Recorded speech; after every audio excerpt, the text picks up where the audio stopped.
Which, by the way, I have to say, she has a really cool apartment. When they pan through her apartment, what a great looking apartment. Apartment.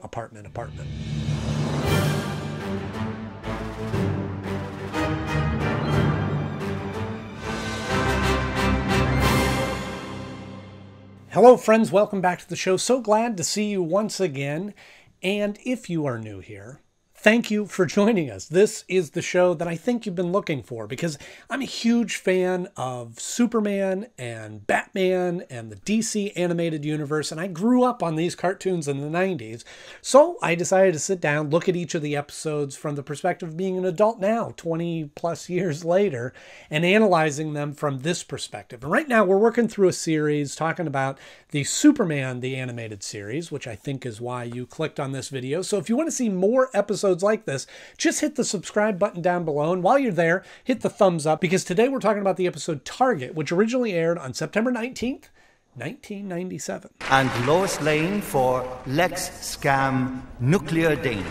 Now, I could be wrong, but I think this might be the first true Lois Lane-centric focused episode of Superman the Animated Series so far.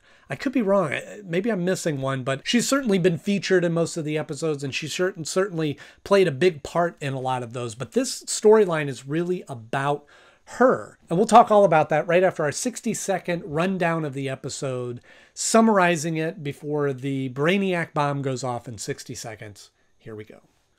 Lois Lane is up for a journalist award, and just before she wins the award, she looks at her napkin and says, "You win, you die." And so she goes up to collect the award, and the thing is about ready to fall. The chandelier Excalibur piece is about ready to fall. Superman swoops in and saves her.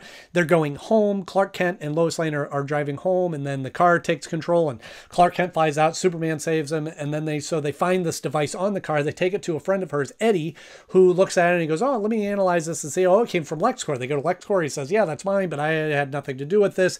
And so then the elevator is trying to crush on her. So she's now paranoid. She's having dreams about people attacking her and things like that. And then she's staying at home, and Clark is talking to her and says that the news, somebody called because they saw her on the news about winning the award. That gives her an idea. So she goes back to Eddie's and she goes, "Hey, so since you don't have any news, how'd you know that I won?" And it turns out he's the one that's been trying to kill her. And he gives this very confusing reason as to why he wants to kill her. And then Superman also gets a tip from Lex Luthor when he, oh boy, I just wanted one.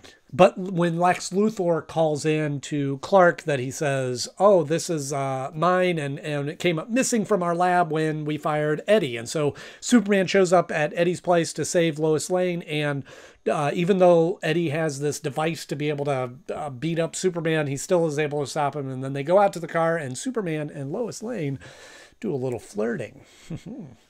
Oh, love is in the air. Don't worry, Kent. I'm always in control. I had mentioned this in a previous episode, but Lois Lane is really a pretty cool character. So it was nice to see her getting featured and being the center of this storyline. But there was elements of this that just didn't seem to fit for the Superman the Animated Series or just this story in general. At the start of this episode, there's a neat moment where Clark is at this awards dinner, and when she's about ready to get crushed and he has to excuse himself to come in and save her. Please. Whoops, better go wash this out before it stains. And then they introduce this kind of a neat element, which I know they've done in the comics and other Superman stories in the past, where Clark Kent and Lois Lane are locked in the car together when it's taken out of control. So now Clark has to save her, and I'm sure she's just depending on Superman to come save the day, but Clark is sitting right next to her, and so trying to figure out a way to swoop in and save this. And he comes up with this way of cutting the roof and falling out of the car so that he can change into Superman and come in and save the day. That's kind of a neat element. And then he even furthers this illusion by having his arm in a sling throughout the rest of the episode. Arm still hurting? About the same as yesterday. But there's a great gag with that where he's talking to Lois on the phone and he takes his arm out of the bandage to take a sip of the coffee and puts it back in. But I like those moments where they find a way of making it even more challenging for Superman to save the day, sheerly because of who he's around as Clark Kent. and having to preserve his secret identity, but also save the day. The world can get by without Lois Lane for a couple of days. Yeah, just enough time for Julian to steal all my stories and my byline. This episode really took a long time to get going. We set up this mystery of somebody is trying to kill Lois Lane for some reason. There's about 3 different attempts that are made to try to kill her. They kind of try to send you off on the wrong path with the guy that didn't get the award showing up at the office and getting her work assignments from Perry White to make it kind of a red herring, thinking that that's the guy that's trying to kill her. Perry has just handed me some of your overdue assignments. What? But then they introduced this new character, this Eddie character, who just seems a little off. And so it's got to be between the two of them. So it just took a long time to kind of establish that. The first and second act of the episode just took a really long time. Oh, she's in danger again. She gets saved. She's in danger. She just gets saved. And even one of those moments where she's in danger and getting thrown off by a very Batman-looking mystery figure in her apartment. Which, by the way, I have to say, she has a really cool apartment. There's that moment where she gets thrown off and she's falling off the building, and it turns out to be a dream. I don't know if that was really all that necessary to put in the episode. So it took a really long time to build this mystery up, and something that Superman the Animated Series has been doing well this season, I think up until this episode, was matching the storylines and the tone of the episodes to the character of Superman and to what fits with him. Whereas this one felt like it was trying to be more of a Batman episode in the sense that it was trying to create this mystery around who's trying to kill Lois Lane. And the mystery just wasn't very good. By the way, what were you working on so hard the other night? Top secret. And I think what was weird about that is when she woke up in the middle of the night after having this dream, they showed the detective on the building across the street watching her, which I thought was really weird. Unless I'm missing something, why was that in there? I don't feel like they paid that off to why they set up a conflict between him and Lois because she wrote an expose about the police department or something, but then they show him on the building watching her. And I don't know if that was, again, just another red herring to go, oh, maybe it's him. But it was like they were trying to be more mysterious than what they should have. And they should have just focused on the Superman strengths of the episode. Try making a list of all the people who might want to see you dead. And try to keep it to one page. And even in the reveal of who did this, I didn't feel like it was really well structured. That Superman or Clark Kent is just talking to her on the phone and says, oh yeah, so-and-so called you to congratulate you for winning the award because I saw it on the news. That gives Lois Lane the idea that, oh, it must be Eddie because he doesn't have any TV or newspaper in his lab. And he said congratulations for winning the award. On the news, huh? You know, Clark, maybe you're right. And I think the part that was the most strange to me was when she does go to Eddie's place and confronts him and he realizes that she knows who did it. He explained why he was trying to kill her. And I watched that scene a couple of times and I'm still not quite completely clear on why he was trying to kill her. You never did anything for me, and I risked it all. My job, my reputation, my research. But they're alluding to like something that happened to him at LexCorp. And did I miss that? Was that in a previous episode and I just glazed over that? Or it just felt like it was too complicated of an explanation for a 20-minute episode. Or that I needed to know other information about this character, about previous episodes to make it make sense. If you have anything that can clear that up for me, mention it in the comment section below. Wrong. I blew the whistle because I wanted you to notice me. And then we have a nice little final battle between Eddie and Superman. And that could have went really quick. So Superman comes in, he's just a guy and he grabs him and throws him in handcuffs or whatnot. But Eddie, as an inventor, had built this sort of mech suit thing to be able to fight Superman. And again, I'm a huge fan of sci-fi.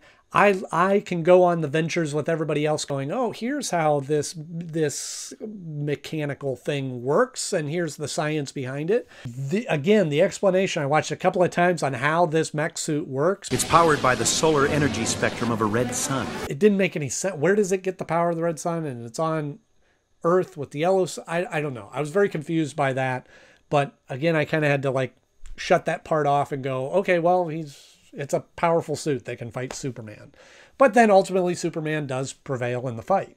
Are you okay? A little extra crispy, but otherwise fine. But this episode does do something well, that they establish an element that has been missing between Lois Lane and Clark, and that is a little bit of the love interest between the two of them. Obviously, in the comics, they eventually get married and have a life together and things like that, and she knows the secret identity and all those things, and that's been the source material of the Lois and Clark, The New Adventures of Superman, and on and on and on. So it's been missing in this series. So there's a neat little scene between the two of them at the end, a little bit of flirty conversation going on between the two of them. You wouldn't be keeping an eye on me or anything.